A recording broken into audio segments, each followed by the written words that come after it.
FIFA treba dovesti svjetsko prvenstvo u nogometu u Kinu, jer bi to bio najveći sportski i komercijalni događaj u povijesti. Vidite, FIFA već želi proširiti turnir na 64 momčadi. I umjesto da raspodijeli turnir između 6 različitih zemalja, kao što FIFA planira učiniti 2030. godine, Kina bi mogla sama ugostiti cijeli događaj. Kina već ima 16 stadiona svjetske klase, s kapacitetom od najmanje 60.000 mjesta.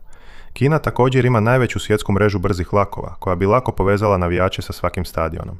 Uz to što svaki grad ima metro sustav svjetske klase koji čini prijevoz vrlo jednostavnim, kineski navijači su jedni od najstrastvenijih nogometnih navijača na svijetu i rado će dočekati turiste iz cijelog svijeta. Već smo vidjeli kako Kina može biti domaćin nevjerojatnog svjetskog događaja, jer je Peking prvi i jedini grad koji je ugostio ljetne i zimske olimpijske igre. Kinesko golemo potrošačko tržište stvorilo bi ogromne mogućnosti za sponzorstva, prodaju suvenira i prijenose za FIFA-u. A kineski gradovi su među najsigurnijim velikim gradovima na svijetu. Od hrane preko povijesti do kulture. Kina bi bila savršen domaćin svjetskog prvenstva.